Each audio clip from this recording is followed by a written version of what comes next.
요즘 임플란트는 뼈 이식을 하지 않는 것으로 좀 트렌드가 바뀌고 있는데요. 만약에 이 뼈 이식을 권한다면 라고 말씀해 보세요. 이 말의 답변을 친절하게 해주는 치과라면 믿고 임플란트 하셔도 됩니다. 안녕하세요. 19년차 보철과 전문의 디지털 정원장 정유석입니다. 임플란트 상담받으러 갔는데 이제 뼈가 부족해서 뼈 이식을 하셔야 됩니다. 이런 소리를 들으면 가슴이 덜컥 내려앉으시죠. 안 그래도 이제 임플란트 비용이 부담스러운데 추가적인 뼈 이식 비용에 임플란트 기간까지 늘어난다고 하면 굉장히 걱정이실 텐데요. 하지만 요즘 임플란트는 가능하면 뼈 이식을 안 하는 게 트렌드입니다. 여러 가지 기술이 발전하면서 수술은 정확해지고 환자의 부담은 줄어드는 방향으로 가고 있는데요. 오늘은 그래서 뼈 이식이라는 것은 대체 뭔지, 진짜 뼈 이식이 필요한 경우는 어떤 경우인지, 그리고 또 불필요한 뼈 이식을 피할 수 있는 방법에 대해서 말씀을 드려보도록 하겠습니다.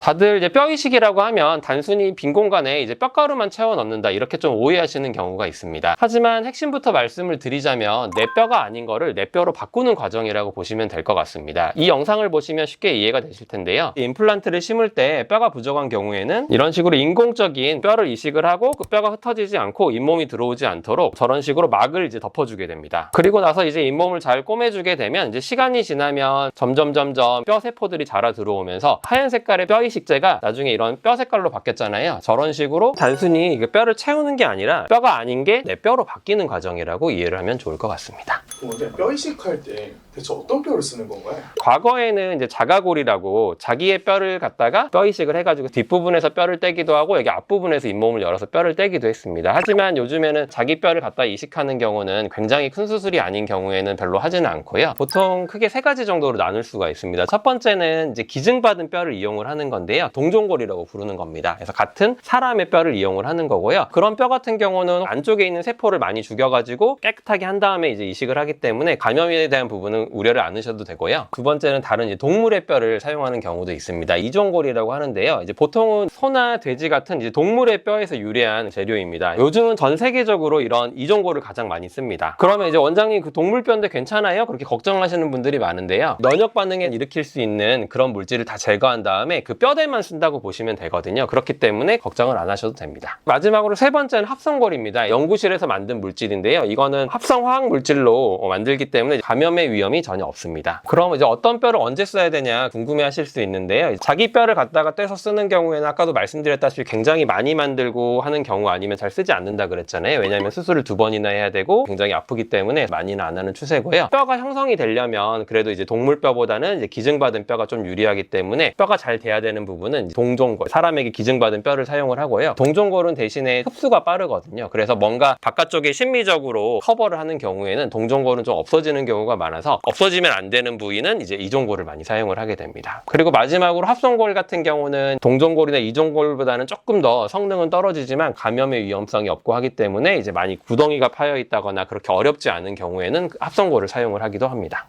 원장님, 뼈 이식 없이 임플란트를 어떻게 할 수 있나요? 첫 번째는 디지털 기술이 도입이 돼서 가능해졌습니다. 디지털 내비게이션 임플란트라고 흔히들 말을 하는데요. 이제 수술을 할 때 3D CT랑 3D 장비를 통해서 거기서 미리 모의 수술을 다 해보고 수술을 하기 때문에 굳이 잇몸을 절개를 하지 않고도 정확하게 심을 수가 있게 되었습니다. 굉장히 얇은 경우에도 저렇게 임플란트가 잘 들어가는 모습들을 볼 수 있잖아요. 그래서 저런 기술들이 발전을 함에 따라서 굉장히 얇은 경우에도 임플란트를 정확히 심을 수가 있게 됐기 때문에 굳이 뼈 이식을 할 필요가 없는 경우들이 많이 생겼습니다. 저희 병원에서 오셨던 환자분 케이스인데 여기 엑스레이 사진에서 보시는 것처럼 굉장히 얇았는데 요거를 이제 디지털 가이드 임플란트를 통해서 정확하게 잘 심었거든요. 임상 사진에서 보시면 여기 환자분 수술 전이고요. 이 밑에 있는 사진이 이제 8년 뒤에 찍은 사진이거든요. 그래서 굉장히 뼈가 얇아도 정확하게 잘 심으면 저렇게 뼈 이식 안 하고도 변하지 않는 모습을 볼 수가 있거든요. 디지털 기술의 발전으로 인해서 이제 뼈 이식을 해야 되는 경우가 조금 많이 감소하게 되었다. 그렇게 생각하시면 될 것 같습니다. 두 번째는 점점 임플란트 기술이 발전하고 임플란트 표면 처리도 좋아지고 점점 데이터가 쌓이다 보니까 8mm, 7mm, 심지어는 5mm만 심어도 괜찮다는 이야기가 나오거든요. 이 사진에서 보시는 것처럼 5mm밖에 안 되는 저런 짧은 임플란트를 사용을 하게 되면 굳이 어렵게 뼈를 쌓아서 하는 필요가 없기 때문에 임플란트 기술의 발전으로 인해서 이제 임플란트는 가급적이면 뼈 이식을 안 하고 할 수 있으면 안 하자는 식으로 좀 바뀌어 나가고 있는 추세입니다. 세 번째로는 이제 풀아치 임플란트라는 방법이 나와서 뼈 이식을 안 하고 이제 보철을 만들 수 있는 그런 방법들이 나왔는데요. 위쪽에 이제 임플란트를 심어 심어야 되는데 보통 같은 경우는 코 옆에 공기주머니가 이렇게 내려오게 되거든요. 그렇게 되면 거기 이제 공기주머니를 들어 올리고 뼈를 만들고 이제 임플란트를 가야 되는데 이런 식으로 풀아치라는 방법은 앞에 2개 심고 뒤에를 기울여서 2개를 심게 되면 굳이 공기주머니를 들어 올리지 않고도 전체 치아를 만들 수가 있거든요. 그래서 위쪽 같은 경우에도 풀아치를 이용을 하면 뼈 이식을 피할 수가 있고요. 다음 환자분과 사진 같은 경우는 아래쪽에 임플란트를 하시는데 굉장히 뼈가 없으셨습니다. 치아가 빠진 지 오래되시면 그 뼈가 점점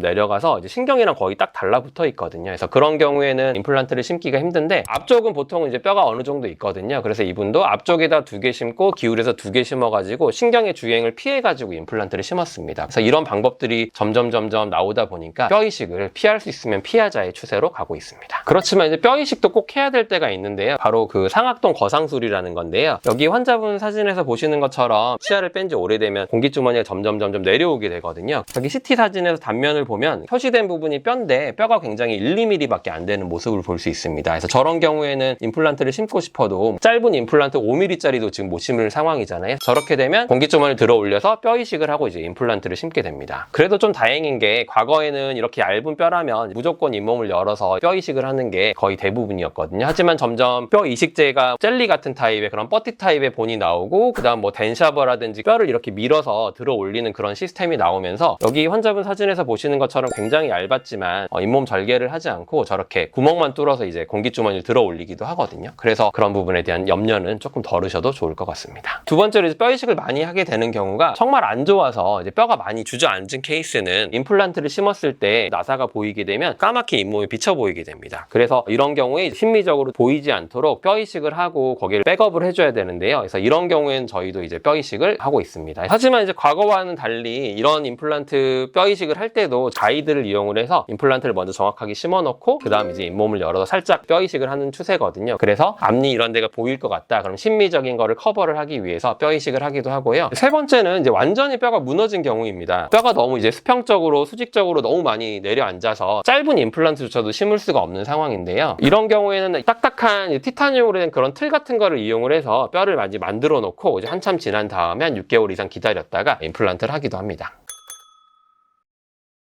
첫 번째는요, 이제 치과 의사 선생님께 뼈 이식해야 되는데 어디에 뼈 이식을 해야 되는지 조금 CT 보여주실 수 있어요? 이렇게 질문을 해보시는 것도 좋을 것 같습니다. 왜냐하면 CT를 보게 되면 이제 임플란트를 심어야 될 위치의 뼈의 단면을 볼 수가 있는데요. 그래서 임플란트를 심을 때 뼈가 주변을 감싸고 있는 게 충분하면 굳이 뼈 이식을 할 필요가 없거든요. 어느 정도의 뼈가 이렇게 두께가 있으면 안전하냐? 이제 안전거리라 그러거든요. 그래서 임플란트를 기준으로 바깥쪽으로는 폭은 1.5에서 2mm 정도가 있으면 좋고요. 아래쪽으로는 보통 이제 한 2mm 정도 이야기를 하거든요. 예를 들어서 한 5mm 임플란트를 보통 어금니에 많이 심으니까 어금니 같은 경우는 5mm에서 뭐 1.5 하면은 한 8mm 정도? 아래쪽으로는 7mm를 심는다고 하면 한 9mm 정도만 있으면 되겠죠. 앞니 같은 경우는 얇게는 뭐 3mm로 쓰기도 하는데 보통 이제 4mm를 평균적으로 많이 쓰거든요. 1.5mm 하게 되면 한 7mm. 수직적인 높이는 안전거리는 2mm거든요. 7mm를 심는다고 하면 한 9mm 정도? 그 정도의 뼈만 있으면 가능하기 때문에 그래서 그런 CT를 보시고 한 그 정도가 될 건지 보시면 아, 내가 뼈 이식을 해야 되는지를 좀 판단할 수 있을 것 같습니다.